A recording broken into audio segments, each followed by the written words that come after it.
السلام عليكم ورحمة الله وبركاته. إن الحمد لله نحمده ونصلي على رسوله الكريم. أعوذ بالله من الشيطان الرجيم. بسم الله الرحمن الرحيم. قل هو الله أحد الله الصمد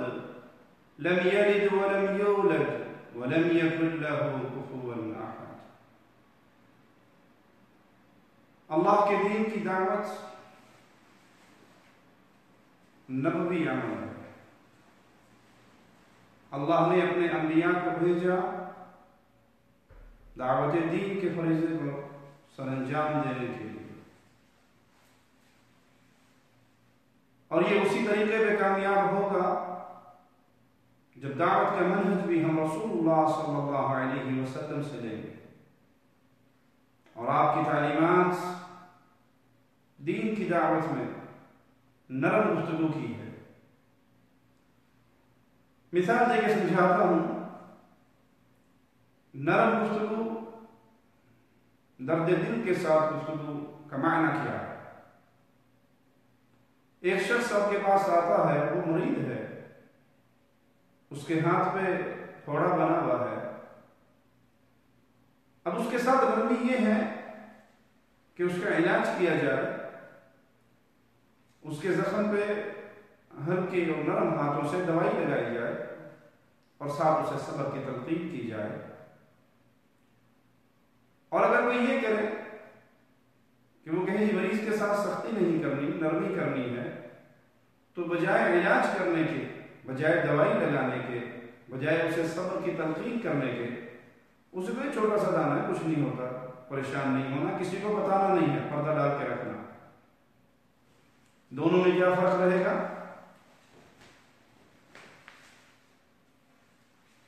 دونوں میں فرق یہ رہے گا کہ وہ مریض جس ڈاکٹر کے پاس گیا، جس نے اس کو دوائی لگائی، اس کا علاج کیا، اللہ کی رحمت سے یہ مریض شفا یاب ہوگا، اور اس ڈاکٹر کو بعد میں دعائیں دے گا. اور وہ ڈاکٹر جو اس کا علاج نہ کرے، اس کے زخم پہ دوائی نہ لگائے، بلکہ اسے کہ یہ کوئی ٹینشن لینے والی بات نہیں ہے، آپ کسی کو بتانا نہ، پردہ ڈال کے رکھو، چھپا کے رکھو، کسی کو نہ بتاؤ، کچھ نہیں ہوتا،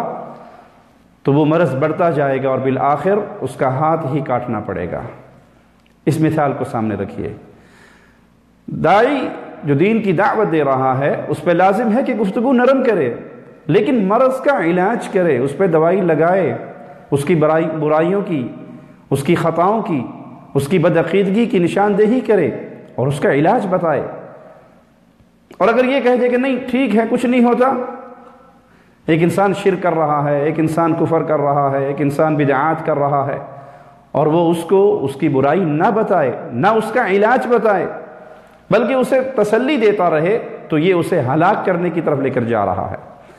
تو داعی کے لیے نرم گفتگو کرنا ضروری ہے، لیکن حق کو چھپانا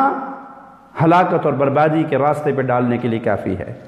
اس نرمی کے بارے میں آئیے رسول اللہ صلی اللہ علیہ وسلم کا فرمان سنتے ہیں. سیدہ عائشہ سے روایت ہے صحیح مسلم میں، حدیث نمبر 2593. سیدہ فرماتی ہیں کہ رسول اللہ صلی اللہ علیہ وسلم نے فرمایا، یا عائشہ ان اللہ رفیق یحب الرفق، اللہ مالک نرمی کرنے والا ہے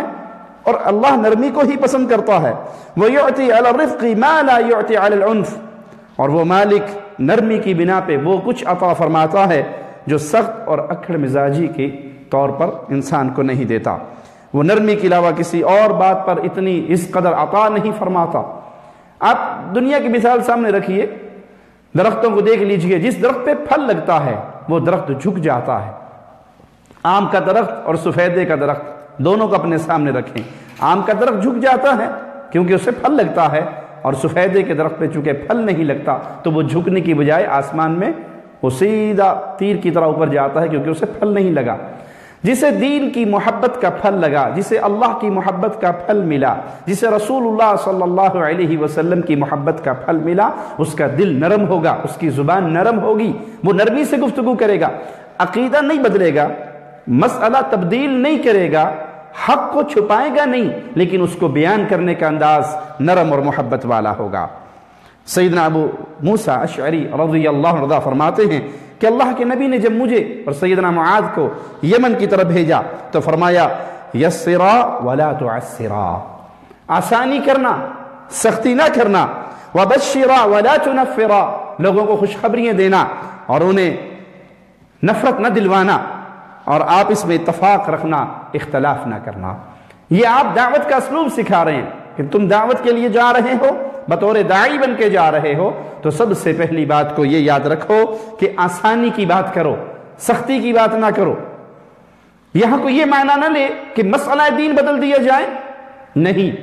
دین کا مسئلہ نہیں بدلا جائے گا، لیکن اس کے بیان کرنے کا انداز نرم ہو، اس کو سمجھانے کا انداز نرم ہو، اور لوگوں کو خوشخبری سنائی جائے، آپ توحید پہ آ جائیں گے اللہ کی جنت ہے، آپ توحید پہ آ جائیں گے آپ کے گناہوں کی معافی ہے، آپ لا الہ الا اللہ کے حق کو پہچان لوگے، اللہ زندگی بھر کی خطاؤں کو معاف کر دے گا۔ خوشخبری دیجئے، نفرت نہ دلوائیے، اور یہ پیارے نبی صلی اللہ علیہ وسلم کا سکھایا ہوا طریقہ ہے۔ ایک اور حدیث سنتے ہیں، پیارے حبیب علیہ الصلوۃ والسلام فرماتے ہیں، صحیح مسلم میں یہ روایت ہے، 1478 حدیث نمبر ہے، سیدنا جابر سے روایت ہے کہ اللہ کے نبی نے فرمایا ان اللہ تعالی لم یبعثنی معنتا، اللہ مالک نے مجھے سختی کرنے والا بنا کر نہیں بھیجا، لوگوں کے لیے مشکلات ڈھونڈ کر تلاش کرنے والا بنا کر نہیں بھیجا، بلکہ اللہ نے مجھے کیسے بھیجا؟ وَلَكِنْ بَعَثَنِي مُعَلِّمًا مُيَسِّرًا، اللہ نے مجھے آسانی کرنے والا استاد بنا کر بھیجا، معلم بنا کر بھیجا۔ سیدہ عائشہ رضی اللہ تعالیٰ عنہا فرماتی ہیں کہ انہوں نے رسول اللہ صلی اللہ علیہ وسلم سے سوال کیا، اے اللہ کے رسول، کیا آپ پر احد کے دن سے زیادہ بھی کوئی سختی کا دن آیا؟ تو پیارے نبی علیہ الصلوۃ والسلام نے فرمایا، مجھے تمہاری قوم سے بہت زیادہ تکلیفیں پہنچی، اور سب سے زیادہ تکلیف مجھے وہ ملی جس دن میں نے ابن عبد کے اوپر اپنی دعوت کا پیغام، لا الہ الا اللہ کا پیغام پیش کیا تو اس نے انکار کر دیا، میری بات نہ مانی، میں رنجیدہ اور غم زدہ ہو کے چل پڑا، اور اچانک میں نے اپنا سر اٹھایا تو دیکھا آسمان پر ایک بدلی نے میرے اوپر سایہ کیا ہوا ہے، اور اس کے اندر مجھے سیدنا جبرائیل علیہ الصلوۃ والسلام نظر آئے، اور وہ کہنے کیا لگے، آئیے سیدنا جبرائیل کا قول سنتے ہیں۔ فقال ان اللہ قد سمع قول قومک لک، اے نبی صلی اللہ علیہ وسلم، آپ کی قوم نے جو آپ کی دعوت کو ٹھکرا دیا اور آپ کو جو کچھ کہا وہ اللہ مالک نے سنا ہے۔ وقد بعث الیک ملک الجبال، اور آپ کی طرف یہ فرشتہ آیا ہے، پہاڑوں کا فرشتہ، یہ آپ کے حکم کا منتظر ہے، آپ جو اسے حکم دیں گے یہ اس حکم کو پورا کرے گا۔ اس فرشتے نے آپ کو سلام کہا اور کہا، اللہ کے نبی صلی اللہ علیہ وسلم، میں آپ کے حکم کا انتظار میں ہوں، آپ مجھے بتائیے ان پہاڑوں کو اٹھا کر ان بستی والوں پہ ڈال کے پیس دوں؟ تو رسول اللہ صلی اللہ علیہ وسلم کا جواب سنیے، پیارے حبیب علیہ الصلوۃ والسلام کی پیاری اور میٹھی اور شفقت بھری گفتگو، رحمتوں بھری گفتگو سنیے۔ اللہ کے حبیب فرماتے ہیں، بل ارجو ان یخرج اللہ من اصلابہم من یعبد اللہ وحدہ لا یشرک بہ شیئا۔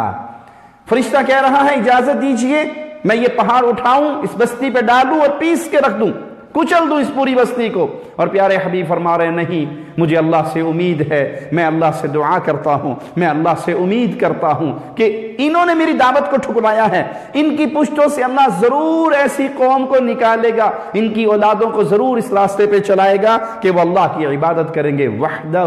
تنہا ایک اللہ کی عبادت کریں گے اور اس کے ساتھ کسی کو شریک نہیں کریں گے۔ پیارے حبیب علیہ الصلوۃ والسلام کی یہ سیرت بھری پڑی ہے اس مبارک انداز سے۔ ثمامہ گرفتار کر کے لائے گئے، رسول اللہ صلی اللہ علیہ وسلم نے ان کو ایک مسجد کے ستون سے باندھ دیا، 3 دن تک سوال کرتے رہے، کیا پروگرام ہے، کیا خیال ہے، اور وہ ہر جواب میں ایک ہی بات کہتے رہے کہ اگر مجھے معاف کر دو گے، اگر مجھے آزاد کر دو گے تو میں احسان کو بھولوں گا نہیں، اگر تمہیں پیسہ چاہیے وہ مجھے بتاؤ، اور میں عام آدمی نہیں ہوں، اگر مجھے قتل کیا جائے گا تو میرا بدلہ لینے والے پہنچیں گے، وہ بدلہ لیں گے۔ تیسرے دن آپ نے کہا اس کو چھوڑ دو، تینوں دن ایک ہی جواب ثمامہ کی زبان سے، آپ نے کہا آزاد کر دو، اس کو چھوڑ دو۔ اب یہ اللہ کے نبی صلی اللہ علیہ وسلم کی محبت، آپ کا انداز، آپ کی نرمی، آپ کا پیار دیکھ کر، آپ کا انداز دیکھ کر ایسا گرویدہ ہوا کہ باہر نکلے، ایک باغ میں گئے، غسل کیا، واپس آئے اور آ کر اشہد ان لا الہ الا اللہ و اشہد ان محمد رسول اللہ کا ترانہ گایا اور پیارے حبیب صلی اللہ علیہ وسلم کے صحابہ میں شامل ہو گئے۔ سختی کتنی تھی اس کے اندر، ایمان لانے سے پہلے کیا کہا کرتے تھے؟ نعوذ باللہ ثم نعوذ باللہ، دنیا میں سب سے برا دین آپ کا ہے، سب سے برا شہر آپ کا ہے، اور نعوذ باللہ ثم نعوذ باللہ سب سے برا چہرہ آپ کا ہے۔ لیکن آپ کے اسلوب سے، آپ کی محبت میں کیسے داخل ہوئے، آپ کی نرمی سے دل کیسے ان کا آپ کا گرویدہ ہو گیا،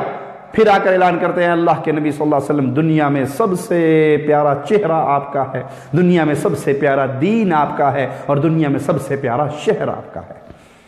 یہ ہے وہ اسلوب جو ہمیں رسول اللہ صلی اللہ علیہ وسلم نے سکھایا، جو دین کی دعوت دینے والوں پہ لازم ہے کہ وہ توحید کا پیغام دیں، وہ پیارے نبی کی اتباع کا پیغام دیں، وہ قرآن و سنت کے دلائل پیش کریں، لیکن انداز محبت والا اور نرمی والا ہو۔ لیکن اس کا معنی یہ نہیں کہ وہ مسائل کو بدل دیں، وہ عقائد کو بدل دیں، وہ اہل شرک کے گلے لگ جائیں اور کہیں کہ نہیں، نرمی یہ ہے کہ آپ ٹھیک ہیں، آپ جہاں لگے ہیں وہاں پر لگے رہیں، آپ قبروں پہ سجدے کر رہے ہیں تو کرتے رہیں، آپ قبروں کا طواف کر رہے ہیں تو کرتے رہیں، آپ اپنے پیروں کو نعوذ باللہ ثم نعوذ باللہ اللہ کا چہرہ قرار دے رہے ہیں تو دیتے رہیں، ہم آپ کے ساتھ ہیں، ہم آپ سے اتفاق کرتے ہیں، دین نرمی کی بات کرتا ہے، سختی نہ کریں، تو یہ شیطان کا ایک بہکاوا ہے جس میں بہت سے لوگ ڈوبے ہوئے ہیں، بہت سے لوگ جس کا شکار ہو چکے ہیں۔ نرمی کا معنی یہ ہے اپنی گفتگو کو پیار سے پیش کریں، مسائل کو بدلے بغیر، عقائد کو بدلے بغیر، نصوص کو بدلے بغیر، اللہ کی توحید کے پیغام کو چھپائے بغیر اس کو پیش کرنے کا انداز محبت والا ہو۔ اللہ سے دعا ہے اللہ ہمیں دین اسلام پہ قائم رکھے، ایمان کی دعوت دینے والا بنائے، اللہ اس ایمان کی مٹھاس اور لذت کو ہمارے دلوں میں پیدا فرمائے، ہمیں جب تک زندہ رکھے لا الہ الا اللہ کا پیغام عام کرنے والا بنا کے رکھے، اور اللہ جب ہمیں موت دے اس حال میں دے اللہ ہم سے راضی ہو، ہم اپنے اللہ سے راضی ہوں، ہم بہترین دن